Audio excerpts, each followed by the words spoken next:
They say the worst mistake you can make in the Outer Rim is bringing a kinetic blade to a plasma fight. They are entirely wrong.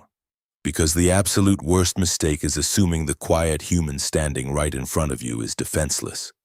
Nova Prime was a city that never slept, mostly because the very concept of night had been paved over by 1 trillion miles of neon lighting and chemical atmospheric scrubbers. It was the undisputed pulsating heart of the galactic economy. A sprawling, multi-tiered metropolis built in vertical layers where the air grew cleaner and the architecture more crystalline the higher you went. Down in Sector 4, however, the air was a thick soup of recycled exhaust and the sharp tang of ozone. This was the Transit Plaza, a chaotic labyrinth of merchants, mercenaries, and billions of alien species bustling under the oppressive glare of towering holographic advertisements. In this grand galactic hierarchy, humanity was firmly stationed at the bottom. We were considered a primitive, muscle-bound species from a volatile dirt ball, useful only for cheap manual labor or expendable frontline infantry. Humans were the grease in the gears of Nova Prime, meant to be seen carrying heavy crates and never heard. Ilara fit the stereotype perfectly, or at least she appeared to. She kept her head down, the hood of her drab synth canvas jacket pulled low to obscure her face. She navigated the crushing crowds of the plaza with the practiced ease of a ghost, slipping between towering, four-armed brutons and gliding past the floating palanquins of the merchant guilds. Slung over her right shoulder was a battered, ordinary-looking canvas bag. It looked like a scavenged tool sack, the kind any human mechanic might carry. But the strap dug viciously into her collarbone, and her hand gripped the fabric with a white-knuckled intensity. The weight of the object inside was unnatural, and the low-frequency hum vibrating against her ribs was a constant reminder that if anyone discovered what she was transporting, she would be dead before the sun set. Why a low-tier human scavenger was carrying an object that could bend the laws of physics was a question that would soon tear the city apart. She just needed to make it to the maglev train at the end of the concourse. Just 300 more yards through the sea of bodies. That was when Kalen decided he was bored. Kalen belonged to the Varn caste, the aristocratic rulers of Nova Prime. He was tall, lithe, and possessed skin that shimmered with iridescent gold-flecked scales. He wore a tailored biosuit that probably cost more credits than Sector 4 generated in a standard cycle. Flanked by a trio of equally pampered sycophants, Kalen was slumming it in the lower levels, looking for cheap entertainment to impress his friends. He spotted Ilara dodging a cargo drone, her heavy bag swinging awkwardly against her hip. To Kalen, she was nothing more than a rodent scurrying through his domain. A human. A nobody. He stepped directly into her path, crossing his arms and flashing a predatory, needle-toothed smile. Ilara halted, her boots sliding slightly on the slick, rain-dampened metal of the plaza floor. She kept her eyes glued to the center of his chest, adopting the submissive posture expected of her kind. She stepped to the left to bypass him. Kalen mirrored her movement, blocking the way. He spoke in heavily accented trade standard, his voice dripping with condescension. He demanded to know what a lower caste primate was doing bumping into her betters. His friends chuckled, a wet clicking sound that grated on the nerves.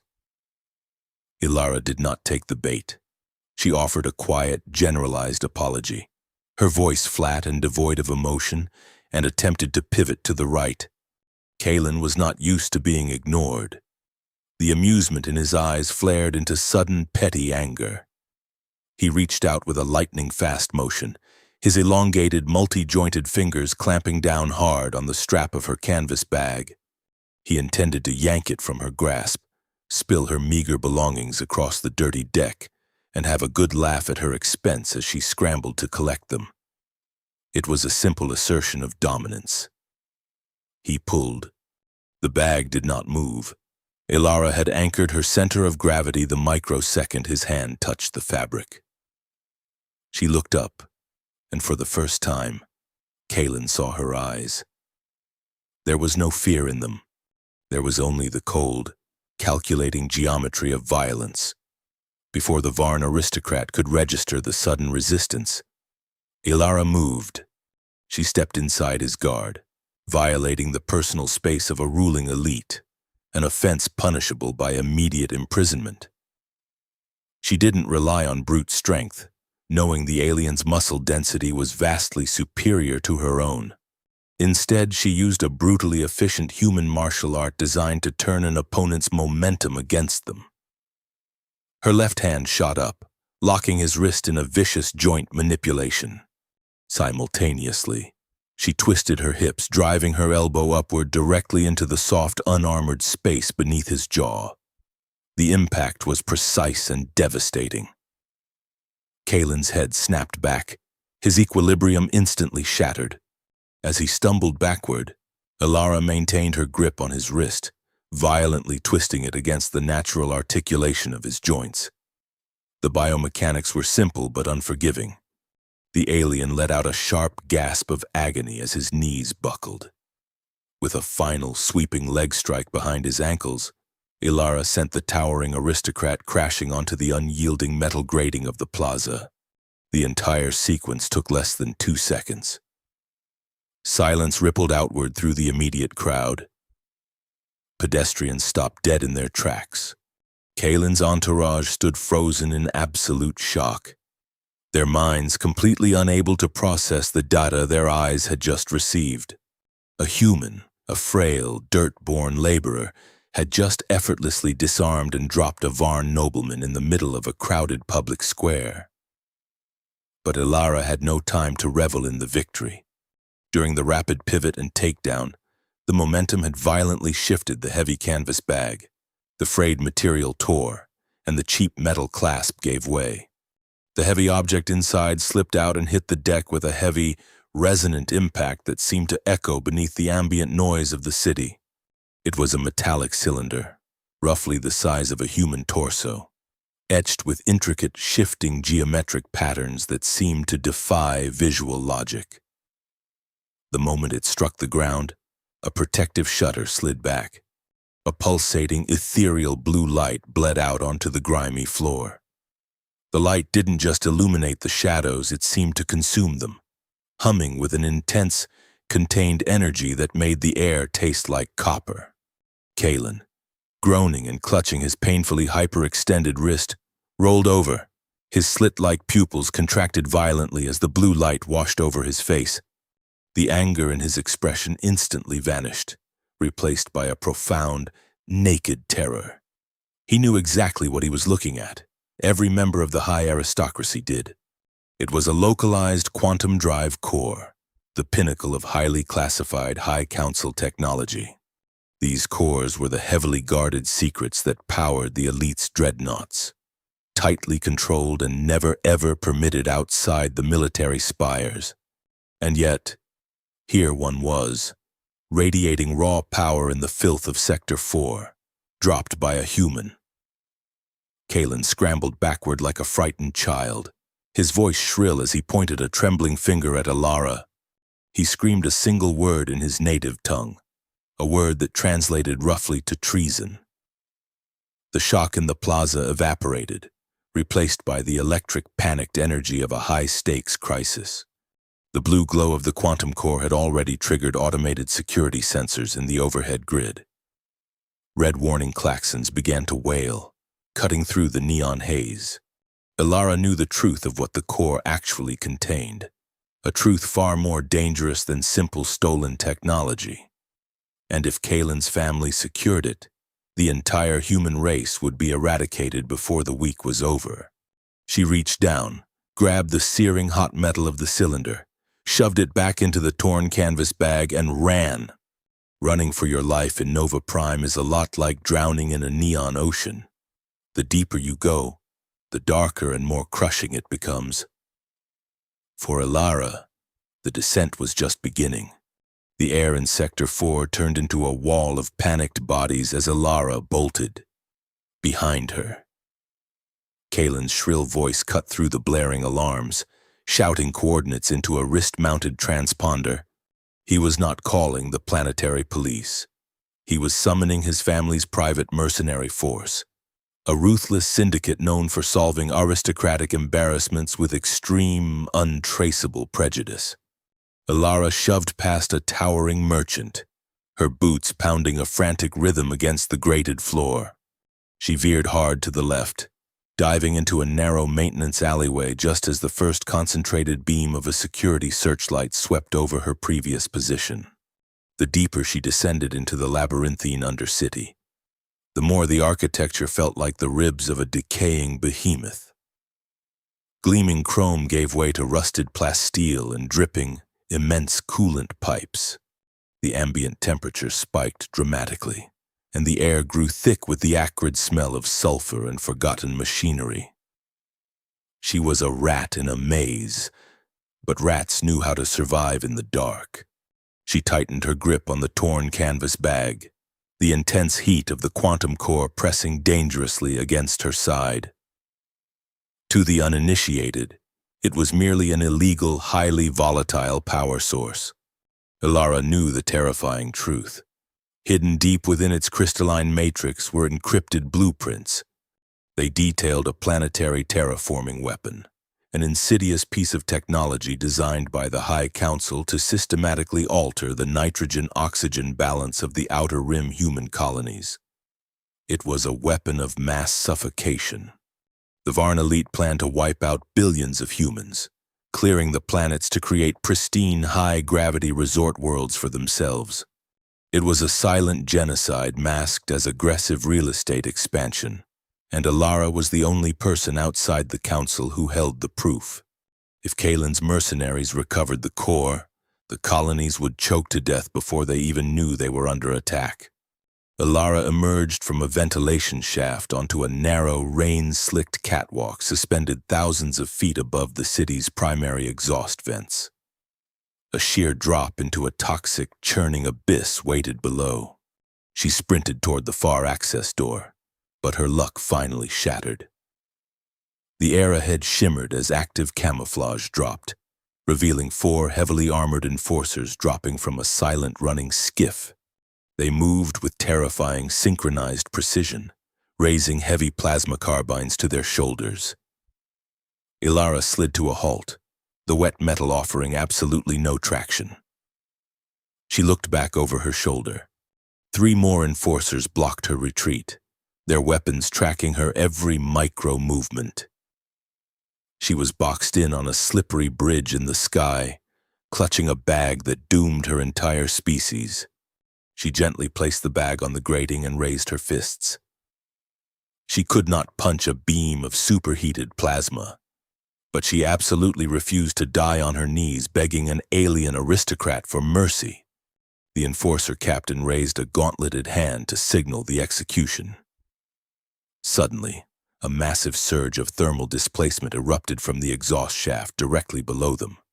A battered, asymmetrical hover skiff, coated in peeling gray primer and belching dark smoke, shot upward like a breaching leviathan. The sheer concussive force of its thrusters knocked the enforcers violently off balance. The skiff slammed sideways against the catwalk, metal grinding terribly against metal. The cockpit canopy popped open, revealing Jax. He was a striking figure, a hybrid of scarred, dark-scaled skin and sharp, angular features, wearing a scuffed leather flight jacket. He did not look like a savior. He looked like an incredibly dangerous problem. He shouted at Ilara to jump. Ilara did not hesitate for a fraction of a second. She grabbed the canvas bag and hurled herself over the railing, tumbling onto the co-pilot seat just as a massive volley of plasma fire melted the structural supports where she had been standing. Jax slammed the thrusters forward, plunging the skiff into a sickening, vertical dive. "Are you actively trying to get my ship liquidated?" Jax yelled over the deafening roar of the overtaxed engines, his hands flying across the control yoke. "That is custom armor plating they are shooting at." "Drive faster and the plasma will cure the paint for you," Ilara shot back, frantically struggling to strap herself into the heavy crash webbing while keeping a tight grip on the glowing bag. Jax pulled the yoke hard right, sending the skiff into a dizzying, stomach-churning barrel roll to avoid a heat-seeking tracking missile. I do not even know you, human, and already I severely dislike your survival instincts. The chase immediately escalated into a chaotic blur of high-velocity motion. Jax navigated the congested vertical traffic lanes of Nova Prime with a reckless, terrifying brilliance. They darted beneath massive, slow-moving transit barges and slalomed through the structural supports of gigantic holographic billboards, projecting the smiling faces of Varn politicians. The mercenary skiffs were relentless, their sleek aerodynamic frames cutting easily through the smog as they unleashed continuous streams of suppressive green fire. "Hold on to your stolen property," Jax muttered, his eyes narrowing as he spotted a microscopic gap between two colossal atmospheric scrubbers. "We are going to thread the needle." "That gap is way too small for a ship this wide," Ilara warned, bracing her hands against the reinforced dashboard. "Then it is a very good thing we are going in sideways," Jax replied smoothly. He cut the port engines entirely, allowing the ship to violently tip onto its side. They slid through the impossibly tight gap, the hull sparking brilliantly as it violently scraped against the spinning industrial machinery. The pursuing mercenary skiff attempted the exact same maneuver but entirely lacked Jax's suicidal precision. It clipped the massive scrubber fan and instantly detonated in a brilliant, expanding sphere of orange flame. "That is one down," Jax noted, leveling the ship and plunging deeper into the permanent, highly toxic cloud layer of the lower sectors. The dense yellow smog instantly swallowed them, reducing visual range to 0. He switched over to pure instrument navigation, the pale green glow of the radar console illuminating the harsh, cynical lines of his face. Ilara finally allowed herself a ragged breath, the sheer, burning adrenaline slowly ebbing away to leave a cold, heavy exhaustion in her muscles. She glanced sideways at the alien pilot. He had risked his life, his ship, and his freedom for a human stranger on a catwalk.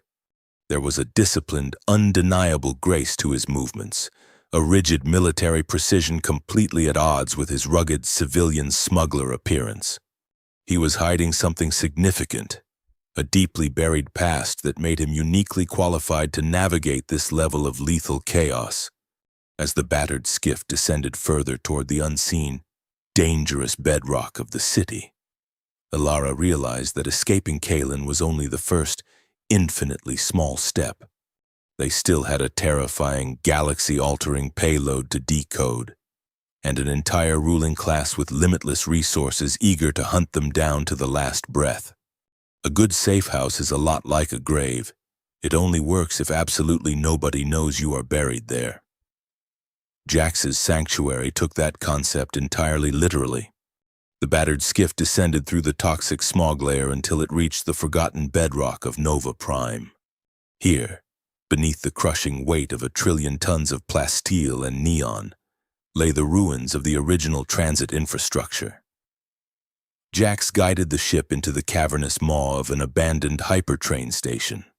The colossal rusted arches of the terminal loomed in the darkness, illuminated only by the pale wash of the skiff's landing lights.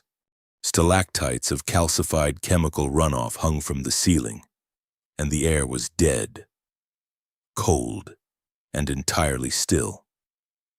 Jax set the ship down on a cracked loading platform with a heavy metallic shudder. He powered down the engines, plunging them into a profound, suffocating silence. He immediately went to work, ignoring Ilara as he punched a rapid sequence of codes into a rusted terminal on a nearby concrete pillar. A series of heavy mechanized blast doors groaned on ancient hinges, sealing off the tunnel behind them. He armed a perimeter of invisible laser tripwires, his movements sharp and practiced. Ilara stepped off the skiff, her boots kicking up decades of undisturbed dust. She carried the torn canvas bag like a live bomb, her muscles coiled tight with residual adrenaline. The glowing quantum core pulsed steadily against her side, casting long, erratic shadows across the ruined platform. Jax turned to face her, his sharp, angular features hardened by the dim emergency lighting of his subterranean hideout. He pointed to a heavy metal workbench cluttered with scavenging tools, exposed wiring, and high-end decryption processors. "Put it there," Jax commanded, his voice devoid of its earlier sarcastic edge. "And step back. If that casing is compromised, a microscopic radiation leak will boil your blood before you even register the pain." Ilara carefully deposited the heavy cylinder onto the bench. The protective shutter remained partially open, bleeding that ethereal, dangerous blue light into the gloom. Jax pulled a pair of heavy, lead-lined diagnostic goggles over his eyes and connected a thick bundle of fiber-optic cables from his custom terminal directly into the core's external diagnostic port. The rusted monitors on the workbench flickered, then erupted into a chaotic cascade of encrypted Varn data streams. It was a torrential downpour of alien mathematics and complex geometric ciphers. "This is military-grade encryption," Jax stated, his fingers flying across his battered keyboard. "High Council architecture. Whatever you stole, human, you just made yourself the most wanted biological entity in this entire sector." "I did not steal it," Ilara replied, her voice steady. "I intercepted it. And if you can crack that firewall, you will understand why I had to." Jax scoffed, inputting a brute force decryption algorithm he had clearly used many times before. A progress bar crawled agonizingly slowly across the primary monitor. "I highly doubt a human scavenger stumbled onto a legitimate political conspiracy. You likely snatched a high-yield battery to sell on the black market and picked the absolute wrong aristocrat to rob." "Keep decoding," Ilara challenged, crossing her arms. The terminal chimed a sharp, successful note. The chaotic stream of data coalesced into a series of highly detailed, rotating three-dimensional blueprints. Jax ripped the goggles off his face, his slit-like pupils dilating in pure shock as he stared at the screens. The cynical smuggler facade instantly vanished, replaced by a cold, familiar horror. The schematics displayed a colossal orbital superstructure, a machine designed to blanket an entire planet in a low-frequency atmospheric disruption field. Ilara stepped closer, the blue light reflecting in her dark eyes. "It is a terraforming engine," Jax whispered, his voice barely audible. "It is a genocide engine," Ilara corrected him, pointing to a specific sequence of data on the secondary screen. "Look at the targeted atmospheric conversion rates. It is strictly designed to isolate and break down nitrogen-oxygen environments. It is engineered to target the outer rim colonies. The Council plans to suffocate 10 billion humans and claim the empty worlds for their own expansion." Jax leaned heavily against the workbench, the color draining from his dark-scaled face. He knew the structural signatures. He knew the specific bureaucratic stamps hidden in the code. This was not a theoretical proposal. This was an active, finalized deployment plan. "You recognize the design," Ilara observed quietly, reading the devastating realization in his posture. Jax turned away from the monitors, pacing the length of the dusty platform. He ran a hand over his scarred jawline, the memories of a life he had desperately tried to bury clawing their way back to the surface. When he finally looked back at Ilara, the defensive walls he maintained were entirely gone. "My name is not just Jax," he began, the confession heavy and bitter. 10 orbital cycles ago, I was Commander Jackson of the Varn Elite Vanguard. I wore the gold armor. I served the High Council directly." Ilara did not flinch, but her eyes narrowed slightly. A Varn commander was exactly the kind of monster her people feared most. "We were deployed to the mining colony on Viridian Prime." Jax continued, his gaze unfocused as he stared into the dark recesses of the train station. The human laborers were protesting unlivable quotas and toxic air scrubbers. It was a peaceful strike. They just wanted breathable air. The council categorized it as an armed rebellion. My direct orders were to pacify the colony using orbital kinetic bombardment. He paused, the silence of the underground vault pressing in on them. I refused the order, Jax said, his voice hardening. I locked out the firing controls and ordered my squadron to stand down. For my treason, I was stripped of my rank, publicly disgraced, and exiled to this cesspool. The council simply brought in another commander who followed orders without hesitation. Viridian Prime was wiped clean. That was when I learned the truth about my own species. The Varn do not lead the galaxy. We merely harvest it. He gestured toward the glowing quantum core on the bench. I always knew they would eventually finalize a permanent solution to the human problem. I just never imagined they would engineer something this cowardly. They will not even look your people in the eyes when they kill them. Ilara looked at the exiled alien commander, truly seeing him for the first time. He was not a callous smuggler out for a quick credit. He was a broken soldier carrying the crushing weight of a massacre he failed to prevent. They were two outcasts, entirely different species, bound together by a shared, burning hatred for the architects of their suffering. You are bleeding, Jax noted, suddenly shifting the focus away from his painful past. He pointed to a severe plasma burn slicing across Ilara's left shoulder. The edges of her synth canvas jacket melted into her skin. Ilara glanced down, only just realizing the intense throbbing pain. The adrenaline crash was finally hitting her system.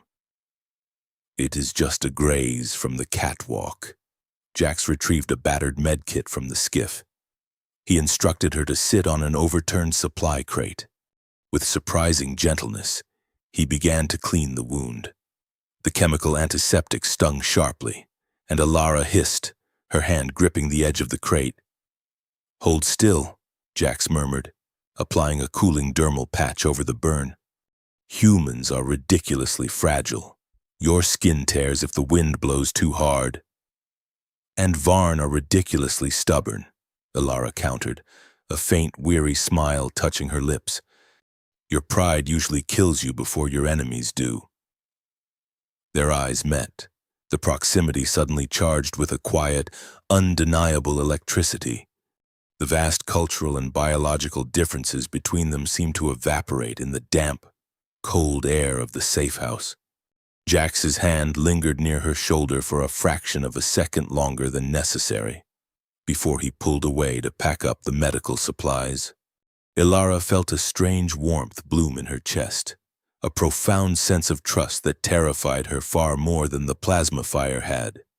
She was relying on an alien military exile, and she realized with a sudden startling clarity that she wanted to.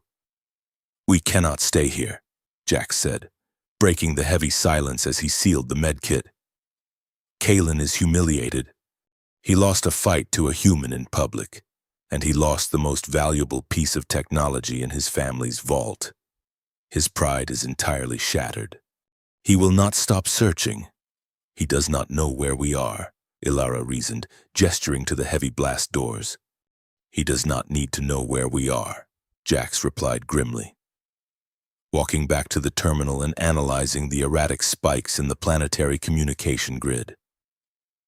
He is a Varn aristocrat. He will simply turn the entire city inside out until we fall out of its pockets. He will utilize assets that are completely off the official grid, things that hunt in the dark. The monitors violently flickered, the encrypted blueprints briefly dissolving into static before restabilizing. The interference was not a glitch in Jax's equipment. Something massive was drawing power from the sector's main grid directly above them. Something methodical and devastatingly thorough. A low, rhythmic vibration began to shake the dust from the ceiling of the cavern. Kalen was not just searching for them. He was preparing to dismantle the entire undercity to ensure they never saw the surface again. There is a very specific kind of silence that falls over a planet of 1 trillion souls. when the ruling class decides to lock the doors. It is the heavy, breathless quiet of an apex predator circling the herd. Jack stared at the primary monitor as the golden seal of the High Council flashed across every public frequency in Nova Prime. Kalen was not just angry. He was facing the absolute humiliation of his bloodline. A human had bested him in the street, and a disgraced exile had stolen his prize. To save face with his powerful family, Kalen had manipulated the master security grid. The broadcast did not mention a stolen quantum core. Instead, it painted Alara and Jax as Galaxy-class terrorists who had detonated a radiological weapon in Sector 4. The penalty was immediate execution on site. The entire city went into unprecedented lockdown. The maglev trains halted on their tracks. Airspace was restricted to military gunships, and heavily armored riot divisions flooded the upper tiers. But standard troops would never venture into the toxic depths of the bedrock. Kalen knew this. He wanted a personal, agonizing revenge. He wanted them hunted like vermin. The rusted terminal on Jax's workbench screamed a high-pitched warning. A massive, unauthorized drop pod had just breached the ceiling of the abandoned transit hub a mile away. It was not a troop transport. Jax recognized the telemetry signature from his days in the Vanguard. The color drained entirely from his dark scales. He grabbed his heavy plasma pistol and shoved the canvas bag back into Alara's hands. He told her they had exactly 4 minutes before they were torn to pieces. Kalen had bypassed the military entirely and unleashed a stalker hound. A genetically engineered apex predator bred exclusively for the private sport of the aristocracy. It possessed no eyes, hunting entirely by thermal imaging and a hypersensitive olfactory system that could track a single drop of sweat through a hurricane. It was fast, completely silent, and coated in a light-bending synthetic hide that made it practically invisible in the dark. Alara slung the bag over her uninjured shoulder, the pain of her burn flaring sharply. She did not ask questions. They ran. They left the safe house behind, plunging deeper into the lightless, hazardous labyrinth of the abandoned industrial sector. This was the forgotten graveyard of Nova Prime's early manufacturing era. Gigantic, rusted vats of caustic runoff loomed like silent titans in the gloom. The air was so thick with airborne toxins and sulfur that it tasted like ash and burned the back of the throat with every breath. Pools of luminescent, radioactive sludge illuminated the cracked walkways in sickly shades of green and yellow. Jax led the way, his boots splashing through ankle-deep puddles of chemical waste. He explained that the extreme ambient heat of the leaking thermal pipes and the overwhelming stench of the caustic sludge were their only defense. It was the only environment harsh enough to scramble the stalker hound's thermal and olfactory sensors. Alara coughed, her lungs protesting the foul air. She remarked dryly that if they survived the night, Jax would have to severely upgrade his standards for romantic evening strolls. Jax actually let out a short, genuine laugh, a sound that felt incredibly out of place in the deadly environment. He glanced back at her, a profound respect shining in his alien eyes. She was bleeding, carrying the weight of her species' survival and being hunted by a genetically modified nightmare. Yet she still possessed the sheer audacity to make a joke. It was a terrifying, beautiful resilience he had never encountered in the rigid, humorless halls of the Varn elite. Their shared moment of connection was shattered by a subtle, terrifying sound. It was the faint hiss of displaced air, followed by the soft clatter of claws on metal, coming from the catwalk directly above them. The toxic environment was slowing the beast down, but it had not lost their trail. Jax raised his weapon, scanning the rusted girders overhead. The shadows seemed to twist and bend, the creature's active camouflage warping the dim light of the sludge pools. He fired a blind volley of superheated plasma into the darkness. The bolt struck a heavy iron beam, showering the area in molten slag, but hit nothing organic. Ilara pulled him behind the massive, curved belly of an industrial chemical centrifuge. She knew human martial arts were entirely useless against an invisible, engineered monster. Brute force would only get them slaughtered. She needed an equalizer, and the hazardous environment around them was a massive, unstable weapon waiting to be triggered. She frantically scanned the maze of pipes and pressure valves connected to the centrifuge. The heavy brass gauges were buried in the red zone, indicating the tank was still pressurized with highly volatile, unrefined promethium gas.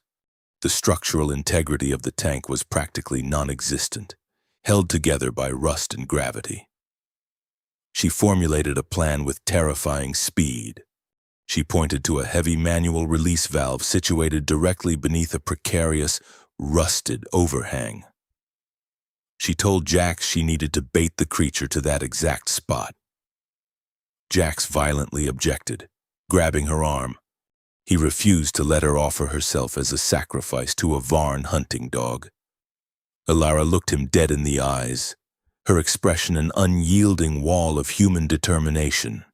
She promised him she had no intention of dying, but she needed him to trust her completely and provide a distraction the moment the beast lunged. Jax hesitated, his military instincts warring with the sudden, overwhelming terror of losing her. He finally nodded, his jaw set in a rigid line. He released her arm and moved to a flanking position behind a mound of discarded metal plating. Ilara stepped out from behind the centrifuge, stepping directly into a pool of pale green light. She deliberately dropped the canvas bag onto the metal grating with a heavy thud. She then picked up a solid iron pipe from the debris and struck it violently against the side of the hollow chemical tank. The metallic ringing echoed deafeningly through the cavernous industrial sector. She shouted into the darkness, challenging the unseen predator, mocking the cowardice of the master who sent it. The response was instantaneous. The air 10 yards in front of her suddenly rippled. The stalker hound dropped its camouflage, revealing a horrifying mass of sleek, obsidian muscle, razor-sharp bone plating, and a cavernous maw filled with translucent, venomous fangs. It let out a guttural, terrifying roar that shook the rusted catwalks and launched itself directly at her throat. Ilara did not flinch. She waited until the creature was entirely airborne, its massive claws extended for the kill. "Now!" she screamed. Jax vaulted over the metal plating, firing his plasma pistol directly into the creature's flank. The burning bolt scorched its synthetic hide, forcing the beast to twist violently mid-air with a roar of pain. Its trajectory shifted just enough to miss Ilara, sending it crashing heavily into the rusted overhang directly above the manual release valve. Ilara swung the heavy iron pipe with every ounce of kinetic force her human muscles could generate. She did not aim for the beast. She smashed the pipe directly into the corroded brass locking mechanism of the pressure valve. The ancient metal shattered. The result was apocalyptic. The catastrophic loss of pressure caused the massive centrifuge tank to rupture violently. A geyser of highly compressed sub-zero promethium gas erupted upward with the force of a localized hurricane. The blast caught the stalker hound completely off guard, engulfing the massive predator in a freezing, expanding cloud of chemical vapor. The extreme drop in temperature instantly flash-froze the creature's synthetic muscle fibers and shattered its internal biological thermal regulators. The beast hit the ground like a block of solid ice, its terrifying form entirely immobilized and rapidly suffocating in the caustic fog. Ilara dropped the iron pipe, her chest heaving as she stared at the frozen, defeated monster. Human ingenuity had just brutally dismantled a masterpiece of Varn bioengineering. High above the toxic clouds, in the pristine, sterilized command center of his family's spire. Kalen watched the telemetry feed from a microscopic drone embedded in the beast's skull go permanently dark. He slammed his fists onto his crystalline desk, sweeping a fortune in rare artifacts onto the floor in a fit of absolute, blind rage. His screaming echoed through the opulent halls, a tantrum of a spoiled prince who finally realized he was no longer the apex predator. Back in the chemical fog, Jack stepped up beside Alara, staring at the frozen beast in quiet awe.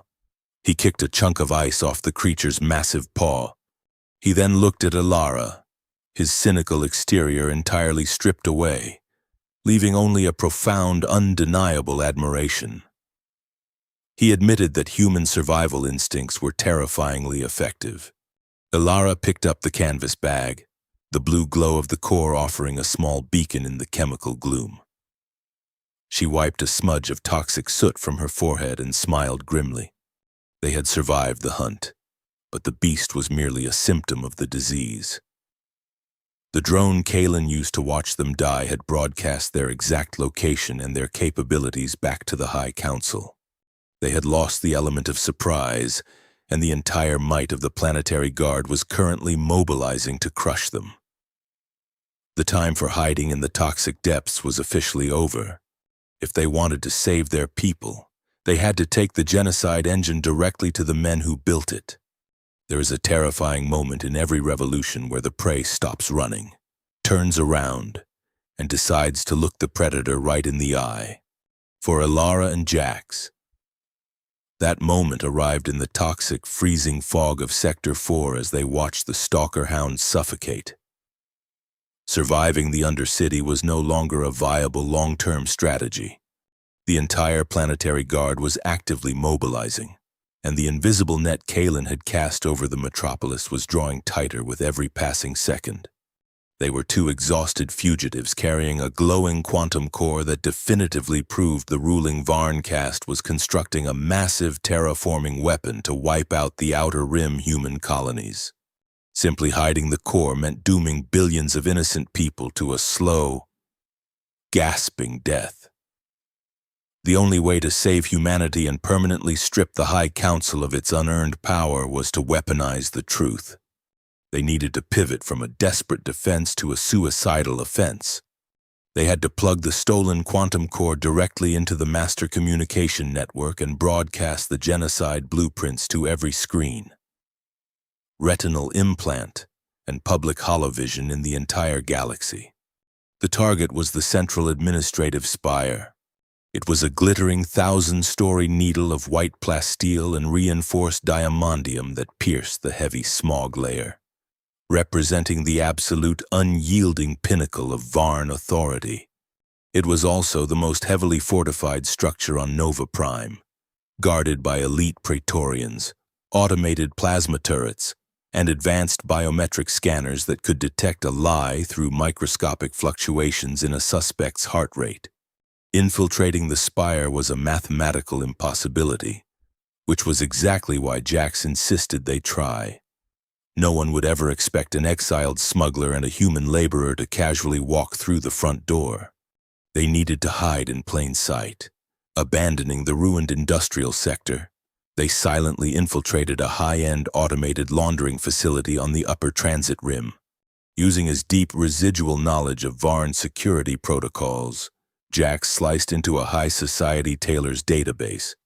He rapidly forged top-tier biometric signatures, creating digital identities for a wealthy aristocratic merchant and his legally bonded human servant. They stripped off their stained, chemical-soaked gear and donned stolen high society garments. Jax stepped into a severely tailored, iridescent biosuit that shifted colors with his body heat, a mandatory fashion staple of the Varn elite. He looked entirely rigid, his ingrained military posture constantly fighting the flowing, elegant drape of the fabric. Alara was forced into a restrictive, high-collared synthetic silk uniform, meticulously designed to mark her as a high-value possession. The canvas bag containing the volatile quantum core was carefully wrapped in thermal dampeners and concealed inside a reinforced, lead-lined luxury carrying case. The ascent into the upper atmosphere was a masterclass in psychological warfare. They bypassed the lower checkpoints using the forged credentials, stepping onto a grav elevator that shot them upward at an agonizing, stomach-churning speed.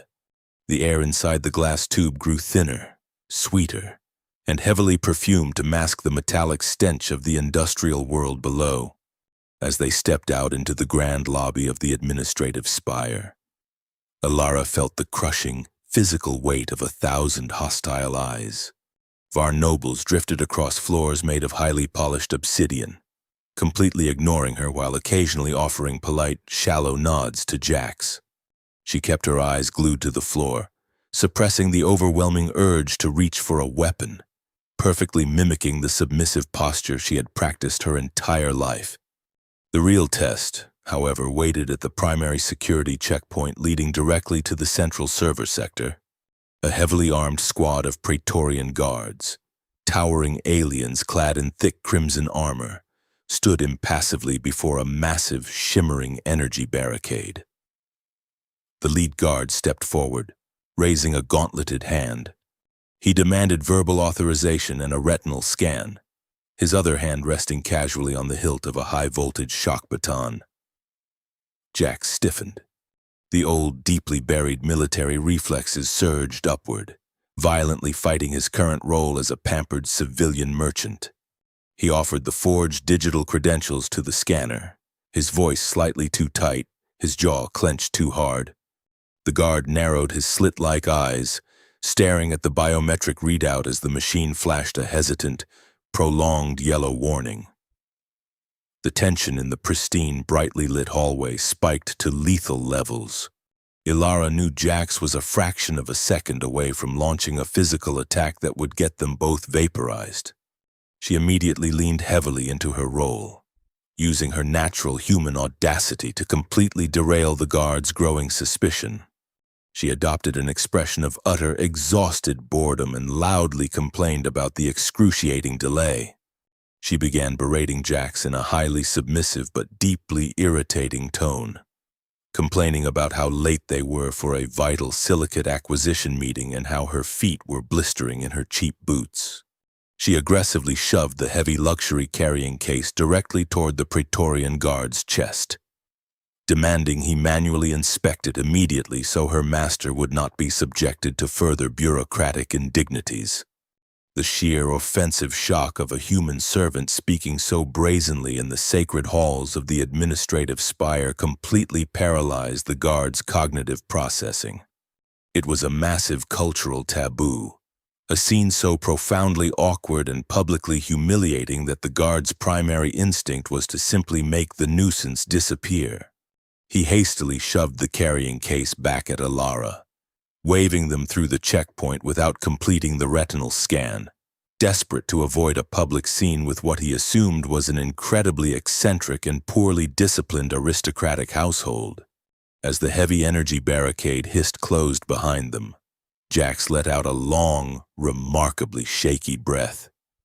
He glanced down at Alara, his iridescent suit shifting from a stressed crimson to a cool, relieved blue.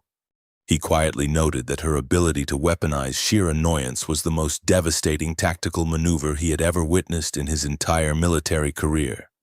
Alara flashed a quick, genuine smile, her heart hammering wildly against her ribs. The shared danger was acting as an intoxicating adhesive, rapidly binding the disgraced alien commander and the human laborer together in a way neither of them had anticipated. Jax reached out, his long fingers briefly squeezing her shoulder. It was a small, incredibly grounding gesture that spoke volumes louder than the blaring alarms of the city they had left below. They were navigating the jaws of the beast together, relying entirely on each other's unique strengths. And the mutual respect was rapidly blooming into something far deeper and far more dangerous. They navigated the sterile, blindingly white corridors of the server sector, expertly bypassing automated patrol drones using Jax's stolen command codes. The air was frigid, heavily chilled to keep the massive planetary data processors from overheating. They finally reached the antechamber of the central server room. The massive vault-like blast doors stood at the very end of a long, highly polished hallway. Victory was a mere 50 yards away. All they had to do was open the door, plug the core into the master terminal, and let the truth burn the High Council to the ground. But as Alara took a step forward, Her finely tuned survival instincts, honed by years of living at the bottom of the food chain, flared violently. The air in the antechamber felt entirely wrong. It was too quiet. The ambient, low-frequency hum of the spire's localized energy grid, a sound that permeated every other inch of the building, was completely absent here. She looked up at the pristine ceiling, noticing the subtle, microscopic misalignment of the automated overhead security cameras. They were not sweeping the room in standard patrol patterns. They were locked entirely on the entrance, waiting precisely for them to step onto the floor. Furthermore, the thermal regulators in the polished tiles had been deliberately deactivated, dropping the temperature of this specific corridor by several degrees to mask the heat signatures of anything waiting nearby. Jax raised his forged access card toward the main terminal, completely unaware of the invisible snare closing tightly around them. Ilara reached out, grabbing his wrist with bruising force just before the card made contact with the scanner. She whispered, her voice barely a breath, that the biometric scanners were a decoy and they needed to step back immediately. The entire antechamber was a staged kill zone. They had not outsmarted the High Council at all. Someone had deliberately let them pass the outer checkpoints, guiding them directly into the absolute heart of the spire for a highly anticipated, deeply personal execution. Before Jax could process the warning and draw his concealed weapon, the massive vault doors let out a heavy, hydraulic groan. The thick metal seals disengaged, and the doors slowly pulled inward, revealing the blinding light of the server room and the absolute nightmare waiting patiently on the other side.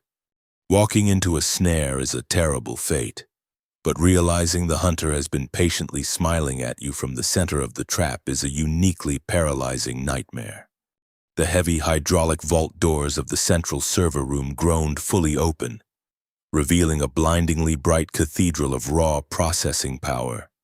Massive crystalline data pillars stretched from the highly polished obsidian floor to a ceiling lost in a web of cables and coolant pipes. The air inside was freezing, actively managed by a colossal cryogenic system designed to keep the planetary networks from spontaneously combusting under their own friction. But the cold was not the most dangerous thing in the room. Kalen stood dead center, waiting for them. He was no longer dressed in the vibrant, shifting silks of a civilian aristocrat. He wore ceremonial, heavily segmented armor forged from dark alloy and edged in bright gold, holding a customized, jewel-encrusted energy pistol. Flanked on either side of him stood a full squad of the High Council's most lethal Praetorian guards. These were towering giants clad in thick, crimson carapace armor, wielding heavy repeating plasma rifles that were already leveled directly at Ilara and Jax. The absolute silence of the room was broken only by the low, predatory hum of the guards' weapon capacitors charging to full lethal capacity. Kalen spread his arms wide, a deeply arrogant, needle-toothed smile stretching across his scaled face.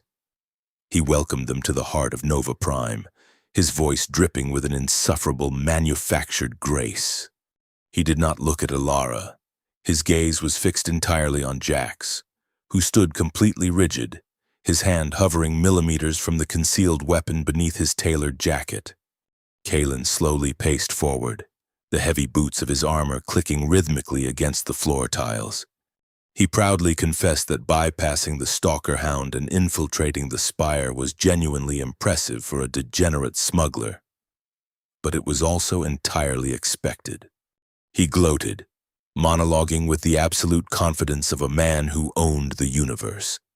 He explained that the Varn were the undisputed masters of the galaxy by divine right, possessing an inherent biological and intellectual superiority that lower species could not possibly comprehend. To think that a disgraced exile and a filthy human laborer could outsmart the architects of the planetary grid was the ultimate insult. Then, Kalen dropped the final crushing weight of his trap. He addressed Jax by his former military title, Commander Jackson. Kalen laughed, a dry, rasping sound, revealing that the High Council had known Jax's true identity the moment he sliced into the aristocratic biometric registry. They had simply flagged his outdated military coding rhythms and allowed the forged credentials to pass the outer checkpoints. The entire citywide lockdown, the terrifying hunt in the toxic undercity. It was all a meticulously choreographed theatrical performance to funnel them exactly here. Kalen wanted them in the most secure, soundproof room on the planet, where their agonizing executions could be handled privately, and the stolen quantum core could be recovered without a single public witness. Ilara tightened her grip on the heavy luxury carrying case containing the glowing core. She glanced at Jax out of the corner of her eye. The revelation that their brilliant infiltration was actually a guided march to the executioner's block should have broken his spirit. Instead, Jax's expression hardened into a mask of pure, unadulterated lethal intent. The aristocratic disguise vanished entirely, replaced by the cold, calculating posture of the elite vanguard soldier he used to be. Jax did not waste a single breath on a villainous retort. He simply drew his concealed heavy plasma pistol and fired point-blank at the nearest Crimson Praetorian. A desperate, chaotic firefight instantly erupted, shattering the pristine silence of the server room. The initial bolt of superheated energy struck the guard's chest plate, throwing the giant backward into a crystalline data pillar that exploded in a shower of sparks and blinding white light.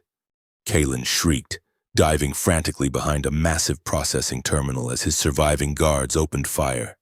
The air turned into a lethal grid of crossing plasma streams. The heat was instantaneous and suffocating, scorching the oxygen from the room. Jax grabbed Ilara by the collar of her restrictive silk uniform and violently hurled her behind a solid bank of servers.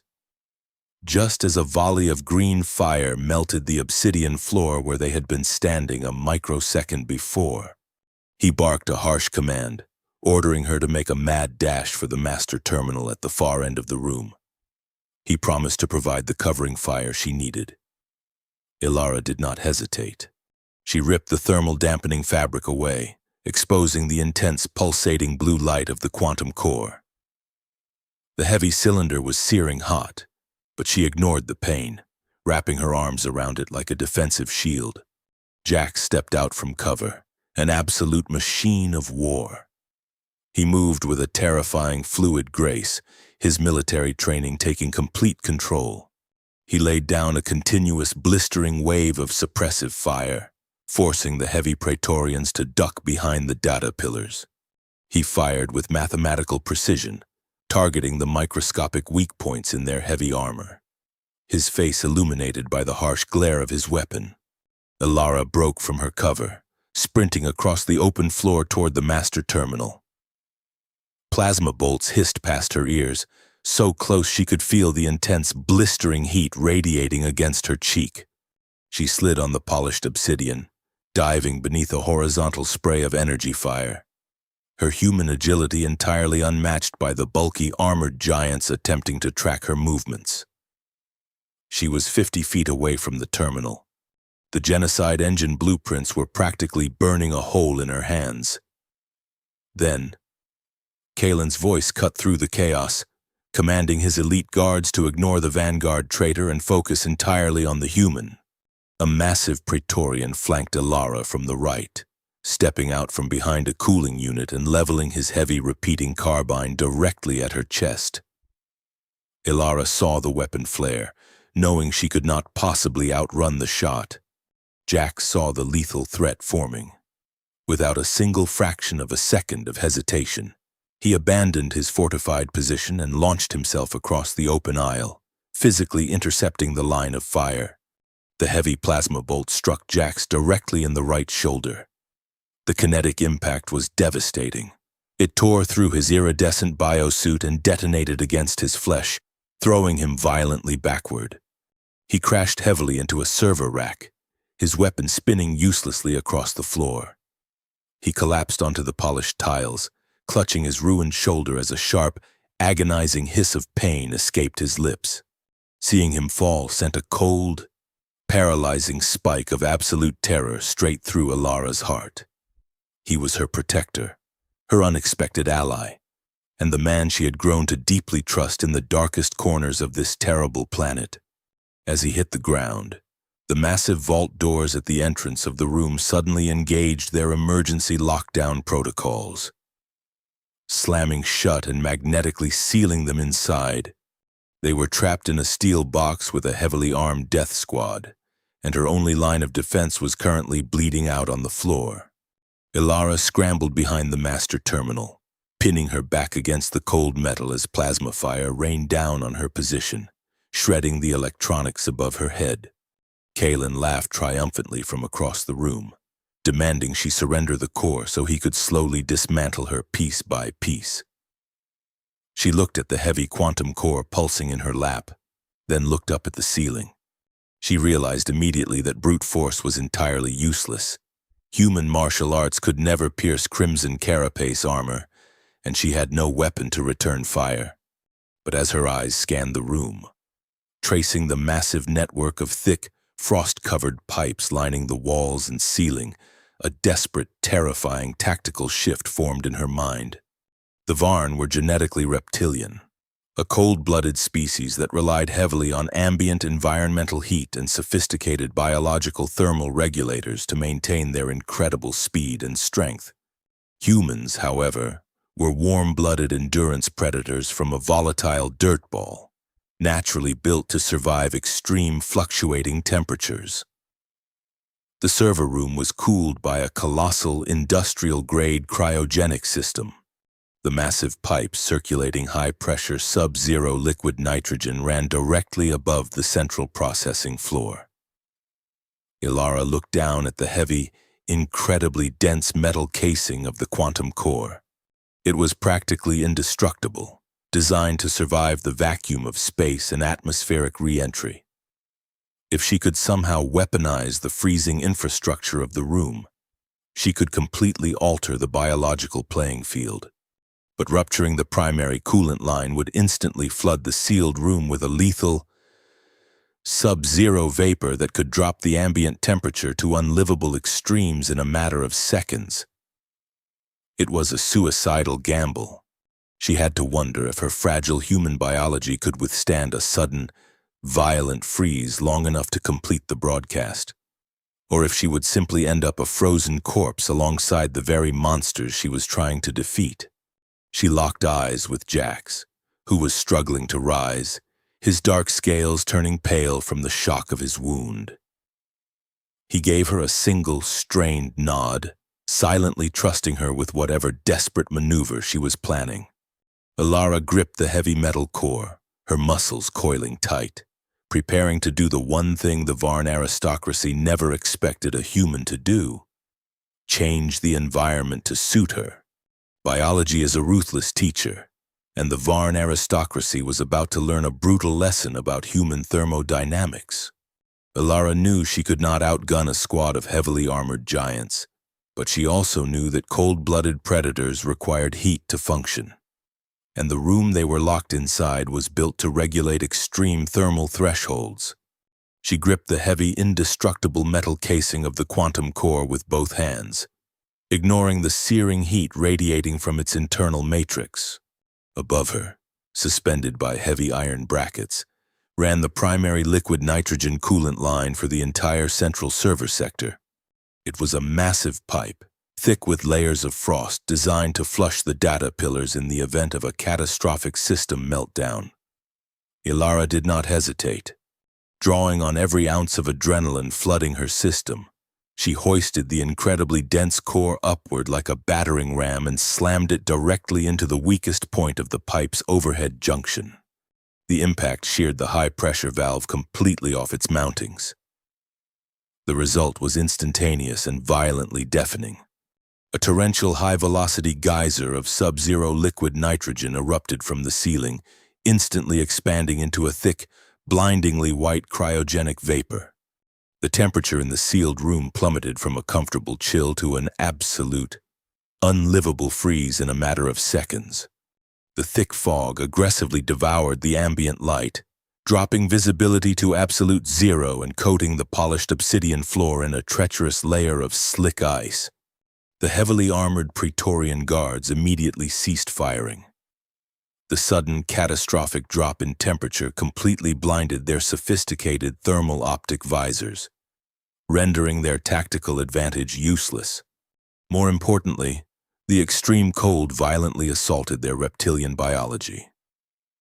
The Varn were engineered for speed and strength in highly controlled, warm environments.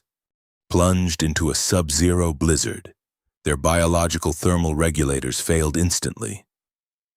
Their blood thickened, their joints stiffened into rigid, agonizing blocks of ice. The towering giants stumbled blindly in the whiteout, dropping their heavy repeating carbines as their unfeeling fingers could no longer grip the triggers. Ilara was freezing, the sudden drop in temperature shocking her lungs and causing ice crystals to form rapidly on her eyelashes.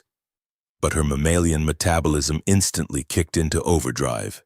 She shivered violently, her core burning precious energy to generate heat, keeping her muscles loose and her mind terrifyingly sharp. She scooped the quantum core off the frosted floor, entirely unharmed by the impact, and scrambled toward the master terminal. She slammed the cylinder directly into the primary receptor slot. The massive console lit up, recognizing the military-grade hardware. Ilara rapidly punched in the manual override sequence Jax had taught her in the safe house. The planetary firewalls, designed entirely to keep external threats out, possessed absolutely no defense against a hardwired physical data injection at the highest administrative level. The upload initiated. A massive, unstoppable wave of highly classified data surged outward from the central spire, tearing through the encrypted networks of Nova Prime. The blueprints for the genocide engine, the detailed atmospheric disruption algorithms, and the signed council orders authorizing the systematic suffocation of the Outer Rim colonies bypassed every single censorship protocol on the planet. In the freezing, blinding fog of the server room, Ilara watched the master terminal confirm the broadcast. Then, a massive shadow lunged at her from the whiteout. Kalen, shielded slightly by his thick ceremonial armor, had managed to retain enough mobility to cross the room.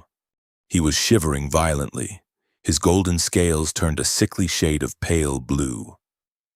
But his absolute rage propelled him forward. He swung a heavy, serrated kinetic blade wildly through the vapor, aiming directly for Ilara's neck. Ilara ducked beneath the heavy swing, feeling the rush of displaced air graze her scalp. She did not run. The broadcast was secure, and it was time to finish the fight she had started in the filthy plaza of Sector 4. Kalen possessed genetically engineered strength, but he had absolutely no concept of physical endurance. He had never fought a desperate animal in a frozen cage. He swung again, a brutal downward arc. Ilara sidestepped, letting his own momentum carry him forward, his boots slipping dangerously on the icy floor. She countered with a rapid sequence of precise, punishing strikes. She drove her fist into the frozen, unprotected joint of his armored elbow, feeling the cartilage pop under the extreme cold. Kalen let out a rasping, breathless shriek, dropping his kinetic blade. He lunged blindly, attempting to grapple her, relying entirely on his superior mass. Ilara easily evaded his sluggish, freezing grasp. She continuously circled him, striking hard and fading back into the freezing vapor, forcing him to expend his rapidly depleting energy. The alien aristocrat grew slower and slower, his movements becoming heavily robotic as the cold aggressively shut down his motor functions. With a final desperate roar, Kalen charged. Ilara anchored her stance on the slick floor, caught his extended arm, and executed a flawless, brutal throw. She utilized his remaining momentum to hurl him entirely over her shoulder. Kalen crashed heavily onto the frozen obsidian tiles, his ceremonial armor cracking sharply under the impact. He did not get back up. He lay on the ground, gasping for breath, his muscles entirely locked by the agonizing cold, completely broken by the relentless endurance of a human laborer. Outside the frozen walls of the server room, the entire planet of Nova Prime ground to a sudden, shocking halt. Every towering holographic billboard, every public transit monitor, and every private retinal implant in the city abruptly overrode their standard programming. The smiling faces of the Varn politicians were replaced by the cold, undeniable mathematics of the terraforming weapon. The citizens of the metropolis, from the highest crystalline tiers to the toxic slums of Sector 4, watched the raw data scroll across their vision. They saw the targeted atmospheric conversion rates. They saw the calculated casualty estimates in the billions. They saw the absolute sociopathic greed of their ruling class laid bare for the entire galaxy to witness. The outrage was not a slow simmer. It was an immediate, explosive planetary shockwave. The lower caste citizens poured into the streets, their fear entirely replaced by a blinding, righteous fury. But the most devastating reaction occurred within the ranks of the military itself. The heavily armed guards stationed across the central spire, the men and women who had sworn their lives to protect the High Council, watched the broadcast on their tactical visors. They realized they were not protectors of a grand civilization. They were merely disposable pawns employed to enforce a cowardly genocide. The internal communication channels of the Spire erupted in a chaotic storm of mutiny. Orders from the High Command were entirely ignored. The energy barricades sealing the server sector were manually deactivated from the outside. The massive vault doors of the server room groaned open, breaking the emergency magnetic seal. A squad of Praetorian guards stormed into the freezing, dissipating vapor. They did not raise their weapons at Alara. They ignored the human entirely. Instead, they marched directly to the shivering, defeated form of Kalen. Without a single word, they hoisted the broken aristocrat off the ice, binding his wrists in heavy magnetic restraints. Kalen stammered, demanding their absolute obedience, threatening them with execution. But his voice was weak and entirely ignored. He was dragged out of the room, arrested by the very security force he believed he owned. Alara stood shivering by the master terminal, her breath crystallizing in the air. The core had finished its upload, its blue light finally dimming as its energy reserves depleted. The immediate threat was neutralized, and the unstoppable machinery of a planetary revolution was tearing the city apart outside. Yet, as the freezing vapor cleared, Alara realized that winning a war meant nothing if the people who fought beside you did not survive to see the dawn. She turned rapidly away from the terminal, her eyes frantically searching the frost-covered debris for Jax, terrified of what she might find in the wreckage. An empire does not collapse when the massive gates are breached by an invading army. It shatters from within when the citizens finally realize those gates were built to keep them trapped. The absolute devastation of the Varn High Council took less than a single planetary rotation to finalize.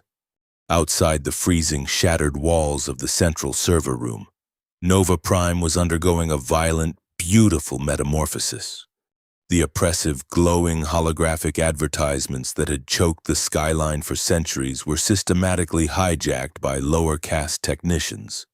The smiling, arrogant faces of the ruling elite were entirely replaced by raw, unedited live feeds of their arrests.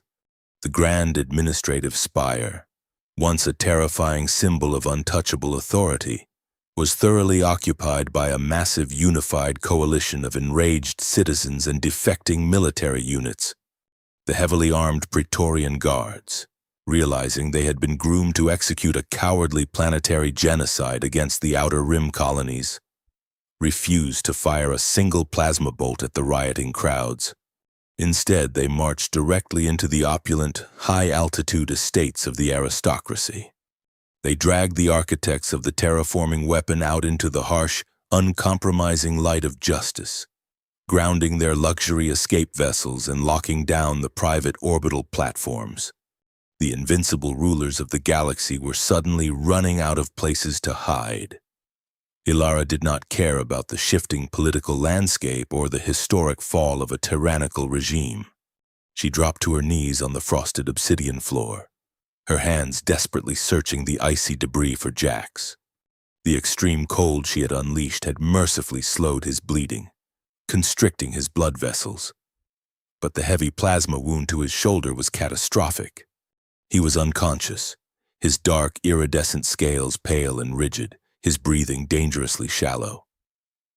She hauled him upward, wrapping his massive, uninjured arm around her neck, using every ounce of her remaining human endurance. She dragged his armored weight out of the cryogenic fog and into the chaotic, echoing hallways of the occupied spire. She found a makeshift triage center established by defecting medics in a grand vaulted antechamber that used to serve as an aristocratic banquet hall. The opulent silk banners were torn down to create sterile bandages, and the long, crystalline dining tables were repurposed as surgical beds. Ilara flatly refused to leave his side as the alien medic stabilized him, aggressively treating his horrific plasma burn and injecting him with powerful thermal stimulants to counteract the deep freeze. She sat shivering in a corner, clutching the empty canvas bag, the sheer adrenaline of the past 48 hours finally draining away to leave a profound, hollow exhaustion in her bones. Hours bled into days as the chaotic dust of the revolution slowly began to settle. The sprawling metropolis of Nova Prime established a provisional, multi-species governing body, heavily anchored by the very people the Varn elite had spent centuries stepping on. Humanity, once viewed as a primitive, expendable labor force from a volatile dirt ball, was suddenly thrust into the absolute center of the galactic stage. They were no longer the punchline to an aristocratic joke. They were the undeniable spark that ignited the liberation of 1 trillion souls. The Outer Rim colonies were immediately contacted. The sinister orbital terraforming platforms were entirely dismantled for scrap metal, and the vast, unearned wealth of the High Council was aggressively redistributed to rebuild the toxic, forgotten sectors of the undercity. The galactic hierarchy was entirely rewritten, prioritizing mutual survival over parasitic dominance. When Jax finally opened his eyes, the harsh, sterile lighting of the triage center had been replaced by the warm, golden glow of a setting sun filtering through a massive plasteel window. They had moved him to a secure recovery suite overlooking the sprawling, newly liberated city. The toxic smog layer was already beginning to thin as the lower-tier scrubbers were finally repaired. Ilara was sitting in a sturdy chair beside his bed, reading a digital datapad, still wearing a clean but simple canvas jacket. Jax let out a rough, incredibly dry laugh, wincing sharply as the movement pulled at the heavy synthetic graphs on his shoulder. He looked at Ilara, his sharp, angular features softening in a way they never had before. He admitted that waking up to a human who had successfully overthrown an entire planetary government by weaponizing an industrial air conditioning unit was an entirely new, highly terrifying experience for a former Vanguard commander. Ilara smiled, putting the datapad down and reaching out to gently take his hand. The vast cultural, biological, and historical differences between them had completely burned away in the fiery crucible of their shared survival. They were two outcasts who had point-blank refused to be victims. Jax squeezed her fingers, his grip surprisingly strong, the quiet, profound intimacy of the gesture speaking volumes louder than any spoken declaration. He was no longer a disgraced exile hiding in the toxic bedrock of a corrupt world. He was a recognized hero to the very people he had once been ordered to destroy, and the fiercely intelligent, stubborn woman holding his hand had given him back his honor. He quietly asked her what they were supposed to do now that they were no longer actively being hunted by genetically modified monsters and aristocratic death squads.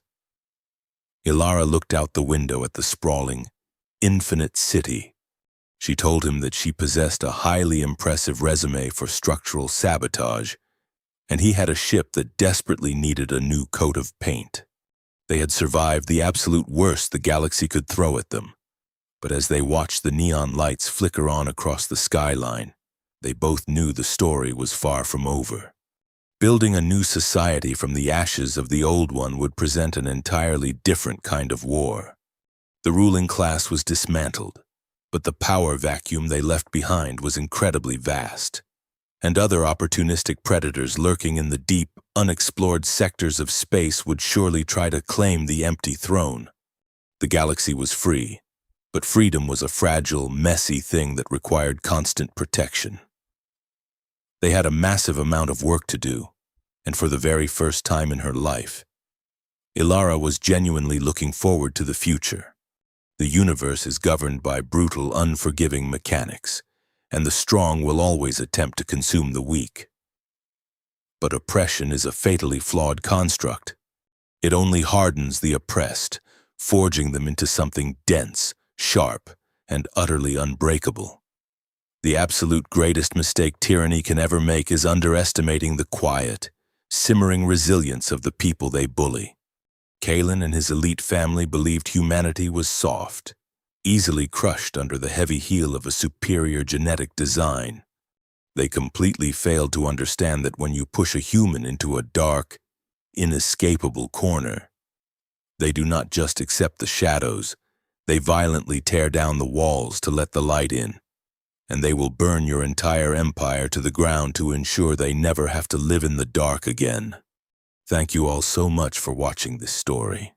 If you enjoyed the fast-paced, twisting narrative of Ilara and Jax taking down the Varn High Council, please make sure to like this video, subscribe to the channel, and share it with your fellow sci-fi fans. I want to hear from you down in the comments, so leave the word resilience if you made it all the way to the end and survived the icy server room. Also, please absolutely smash that hype button so this video can break through the algorithm and reach a much wider audience just like you. I will see you all in the next transmission.